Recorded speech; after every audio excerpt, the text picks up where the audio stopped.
The German princes, many German princes, supported Luther in his conflict against the Catholic Church.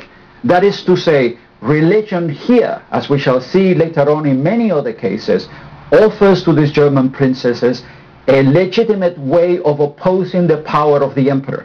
It allows them, on matters of faith, on matters of belief, on matters of principle, to break their loyalty oaths, to break the oath of fealty to the emperor, and to seek another way, to claim independence from the political power of the King of Spain, of the new Holy Roman Emperor, which is why Luther survives politically. He is able to withstand the power of the emperor and the power of the church because he counts not only with the support of a good number of people in Germany who in fact embrace in a kind of devoted manner the new religion, but he also has the political support and the armies of the princes to back him up in this struggle against the Pope in Rome. This is the context.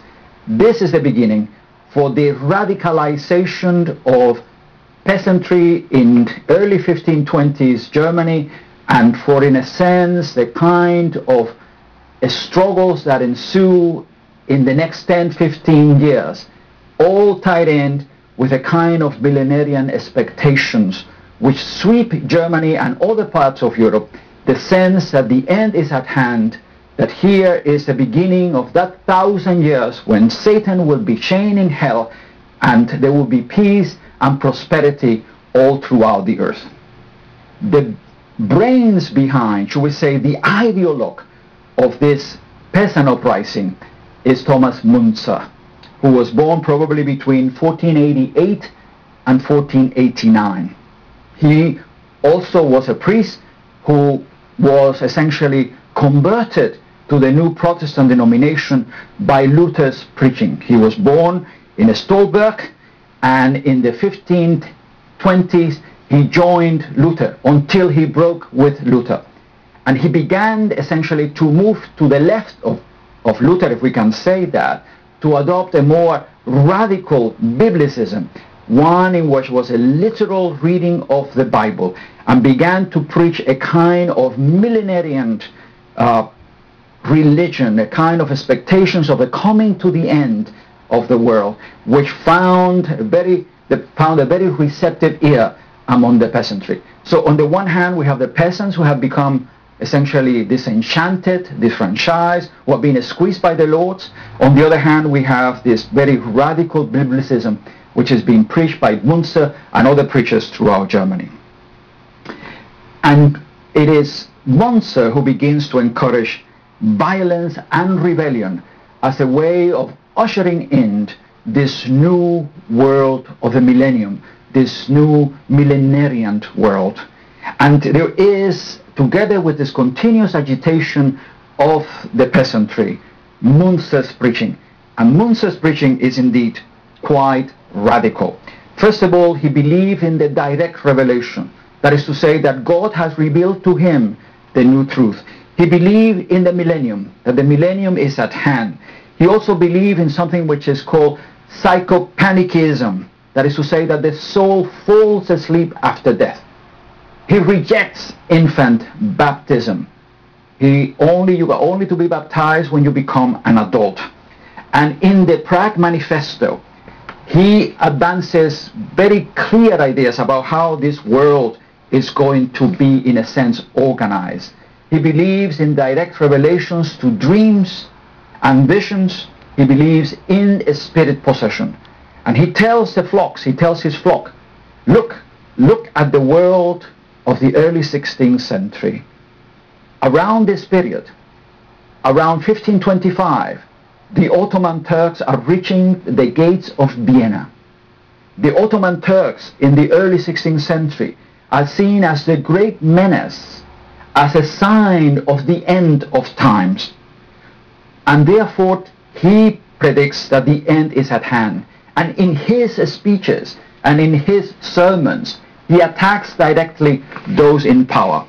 I want to quote from Müntzer here, because it gives you a sense of the radicalism of this man.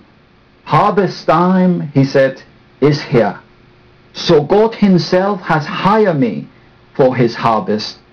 I have sharpened my sight, for my thoughts are most strongly fixed on the truth. And my lips, hands, skin, hair, soul, body, life curse the unbelievers. Standing in front of the Duke of Saxony, he says, the world now is nothing but the devil's empire. Priests, monks, and godless rulers must all perish. The ungodly, Muntzer will say, have no right to live.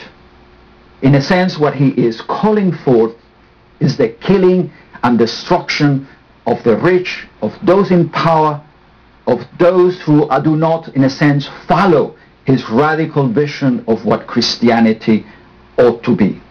Well, the peasants heard this, because a great deal of his preaching coincided, in a sense, with a kind of folk, millenarian leveling feeling that there was there present in Europe, which was widespread throughout Western Europe, which we find in the peasant uprisings of the 14th century, which we find in the preaching of someone like John Ball in England in 1381, when Adam and Eve were in paradise, one digging the earth and the other one spinning wool. Who was then the gentleman? If we are all the children of one couple of Adam and Eve, how is it that there are now noblemen and great ecclesiastical dignities, and then on the other hand the poor peasants living lives of complete and total misery? And therefore on 23rd June, not a coincidence, is the feast of St. John the Baptist, a very important day, as we shall see, in which great fire pyres are built throughout Europe. On 23rd June of 1525, also a year which was expected to be a year of great trouble, as we shall see later when we look at astrology, because it was a great conjunction of the planets. The peasants began a wave of violence. They began to attack monasteries. They began to attack Jews, which was also something that Muntzer had advocated. They began to burn castles, to burn documents. They formed themselves into an army and, in a sense, challenged the power of the aristocracy, challenged the power of the rich and of the ungodly. An aristocratic army was put together and attacked the peasants, and they were defeated in the field. And then the peasants organized on the ideological influence of Muntzer, presented 12 articles, 12 demands to those in power. These demands were at the beginning, should we say, not that radical. They wanted a right to elect their own pastors. They wanted a right to elect their own religious leaders.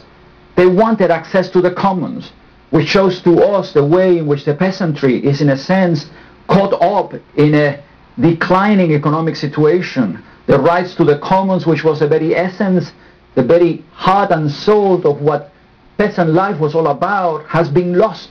And they want, as in a sense, a return to the past, a past in which they felt secure. But as they gain in power and as they begin, in a sense, to feel that they are people who have to be counted with, they begin to claim such things as the formation of a peasant parliament. That is to say, they wanted also a chair in the politics of the realm. They wanted a chair in the politics of Germany.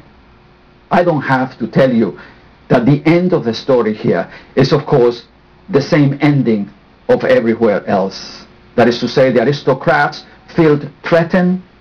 They organize themselves far better.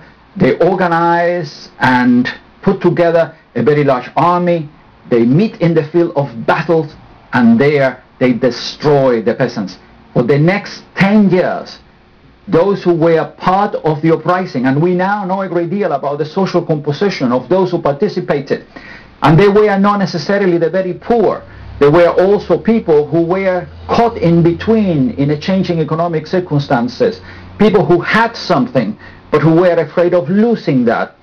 We know that almost 100,000 peasants were either killed in battle or persecuted afterwards